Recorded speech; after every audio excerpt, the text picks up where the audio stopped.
اللہ رب العالمین نے میاں بیوی کو ایک دوسرے کا لباس بنایا ہے کہ ایک دوسرے کے عیب کو چھپائیں۔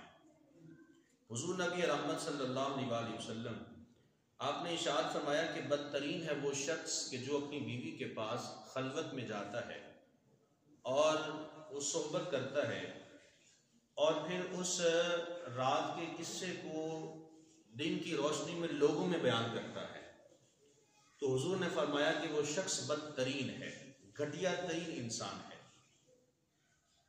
اپنے رات کے قصے کو لوگوں میں بتانے والے شخص کو آقا علیہ السلام نے بدترین کہا ہے، بدترین ہے وہ شخص۔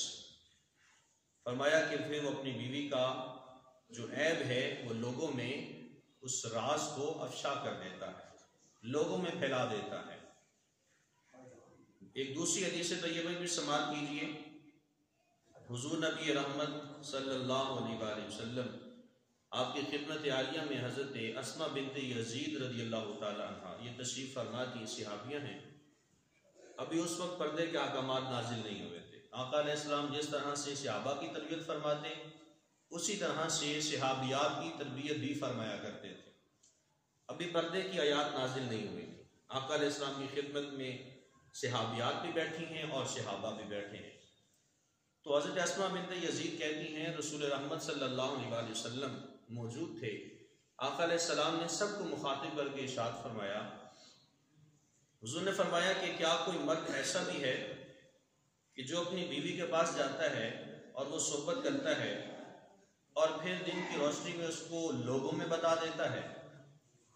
اور کیا کوئی عورت ایسی بھی ہے جو خلوت میں اپنے خاوند کے پاس جاتی ہے اور دن کی روشنی میں اپنی سہیلیوں کو بتا دیتی ہے؟ جب یہ جملے آقا علیہ السلام نے ارشاد فرمائے تو حضرت اسماء بنت یزید رضی اللہ تعالیٰ عنہ کہتی ہیں واللہ حضور ایسا ہوتا ہے، ایسا ہی ہوتا ہے، مرد بھی ایسا کرتے ہیں، عورتیں بھی ایسا کرتی ہیں۔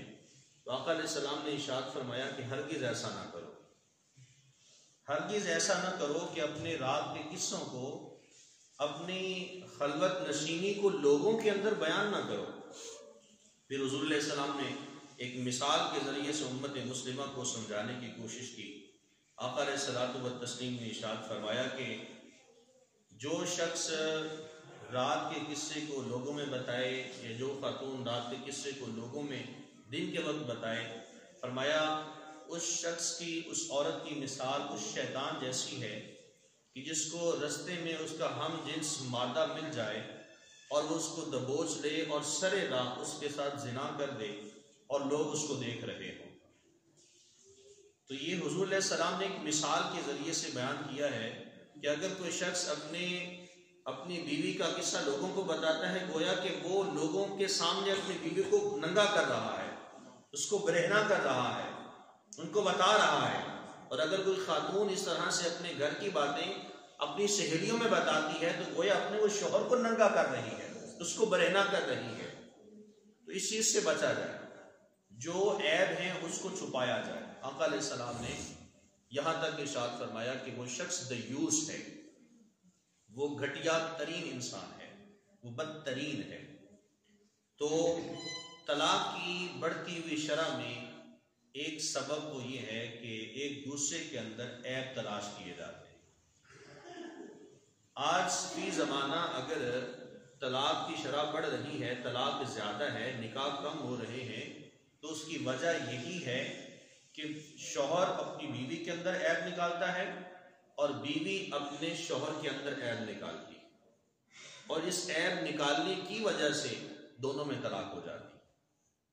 اس کے بعد دوسرا سب سے بڑا اہم سبب اور وجہ طلاق کی یہ ہے کہ عورت کا ناجائز طلاق کا مطالبہ کرنا۔ چھوٹی چھوٹی بات پہ عورت طلاق کا مطالبہ کر دیتی ہے خامد سے، مجھے تم طلاق دے دو، میں تمہارے گھر میں رہنا نہیں چاہتی، مجھے تمہارے ماں باپ اچھے نہیں لگتے، تمہارے بہن بھائی اچھے نہیں لگتے۔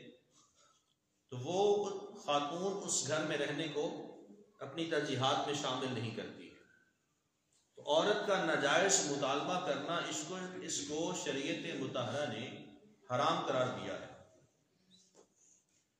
صحیح کتب احادیث کے اندر سنن ابو داؤد، جامع ترمذی اور ابن ماجہ دیگر کتب احادیث کے اندر یہ حدیث طیبہ موجود ہے۔ آقا علیہ السلام کے صحابی حضرت سیدنا ثوبان رضی اللہ تعالیٰ عنہ فرماتے ہیں، آقا علیہ السلام نے ارشاد فرمایا کہ جو عورت بغیر کسی وجہ کے اپنے خاوند سے ناجائز طلاق کا مطالبہ کرتی ہے تو حضور نے فرمایا کہ اس عورت کے اوپر جنت کی خوشبو حرام ہے، وہ عورت کبھی جنت میں داخل نہیں ہو سکتی ہے۔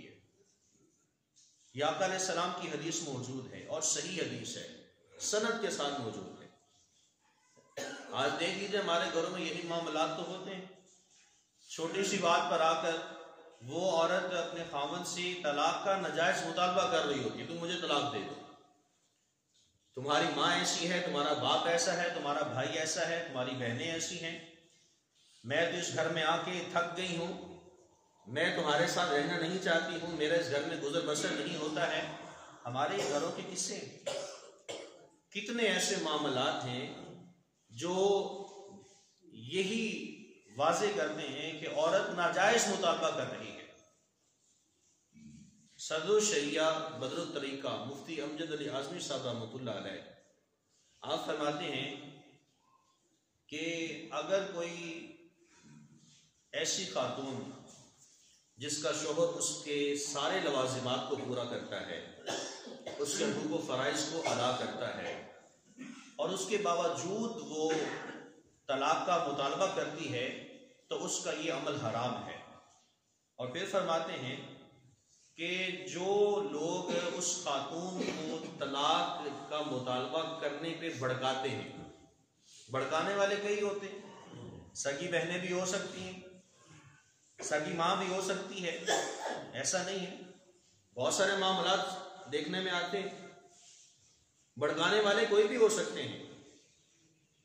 تو مفتی امجد علی اعظمی صاحب رحمۃ اللہ علیہ فرماتے ہیں کہ جو لوگ خاتون کو ناجائز طلاق کا مطالبہ کرنے پہ بھڑکاتے ہیں وہ شیطان کے پیارے ہیں، وہ شیطان کے پیروکار ہیں۔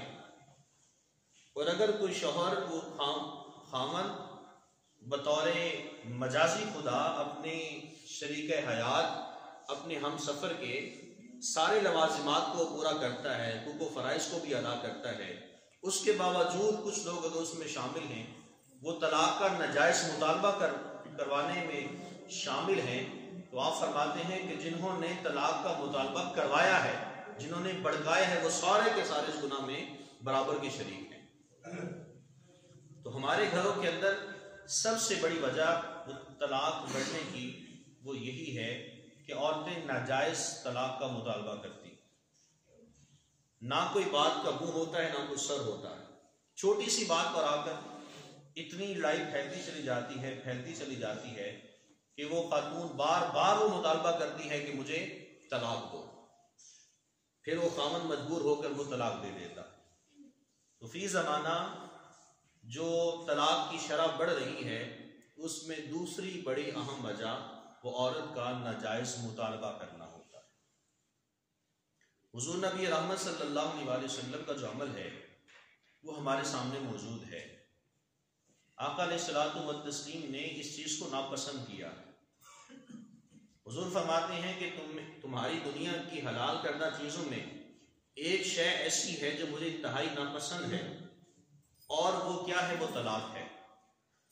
حضور علیہ السلام نے طلاق کو ناپسند کیا ہے۔ بظاہر دیکھنے میں یہ چھوٹا سا لفظ ہے طلاق، لیکن اس سے کتنے رشتے ٹوٹ جاتے ہیں کسی کو آئیڈیا ہی نہیں ہوتا، کتنے خاندان ٹوٹ جاتے ہیں، کتنی نسلیں برباد ہو جاتی ہیں کسی کو معلوم ہی نہیں ہوتا ہے۔